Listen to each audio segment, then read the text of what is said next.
On Wednesday, June 17th, the European Parliament voted 418 to 218 to officially pass what's called the return regulation. It's the strictest, most aggressive, most comprehensive deportation enforcement framework the European Union has ever adopted.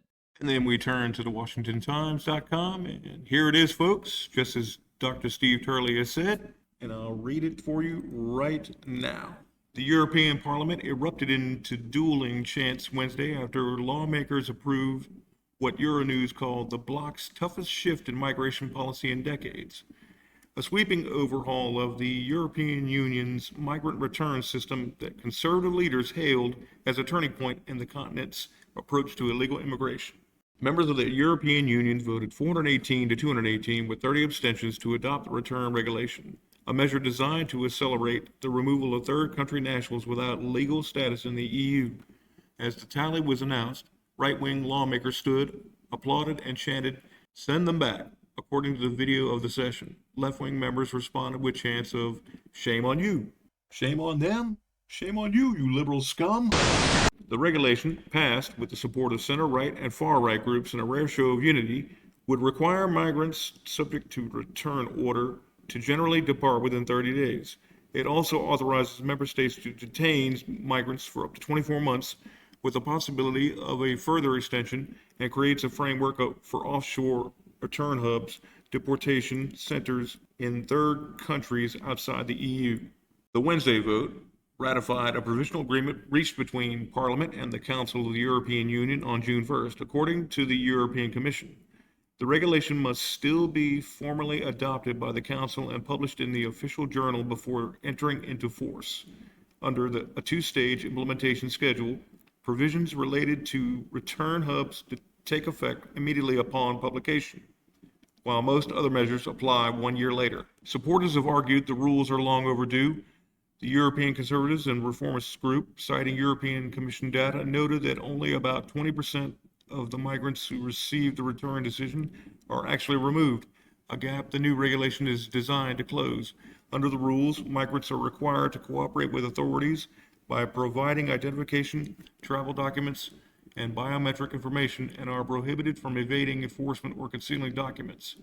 A new European return order recorded in the EU's Schengen information system would prevent migrants from circumventing removal by moving between member states. Italian Prime Minister Giorgia Meloni, speaking via video message from the G7 summit at Evian-les-Bains, called the vote a great success and described the regulation as a historic measure that reflects the work of her government.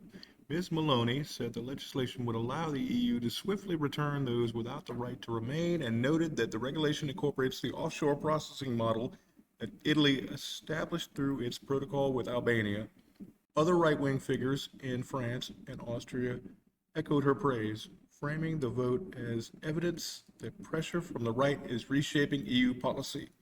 Well, that sounds all like great, fantastic news. But now we got to get back to Steve Turley for a little further down the road for his report, and then my final thoughts.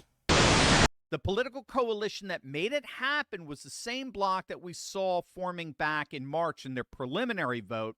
The center-right EPP, the European People's Party, and then a number of nationalist populist wings that have been growing by leaps and bounds. So you've got the European Conservatives and Reformists, you've got the Patriots for Europe movement, and you've got the Europe of Sovereign Nations group. They voted all together as a unified bloc, and as you saw, they crushed it. Remember, if you don't know, the frustrating part here is that the center-right EPP, the European People's Party, up until now, they've consistently sought to marginalize the nationalist populist right. So they're the biggest bloc in the European Parliament, the EPP, the center-right EPP, but they're establishment right. They're kind of like Europe's version of the rhinos, the neocons. So they often vote with the center-left so as to keep the so-called far right out of power. Those days are now increasingly over. My final thought on this episode, I want to thank the EU Parliament for bringing that legislation and bringing that sweeping change to all of Europe, or most of Europe, hopefully. And hopefully these illegal immigrant jackals will get the hell out of Europe and stay out. And that, ladies and gentlemen, was ExoPolitics news from the EU Parliament. I'm going to go ahead and wrap this one up for today. Remember, like, subscribe, and share, and I'll see you soon.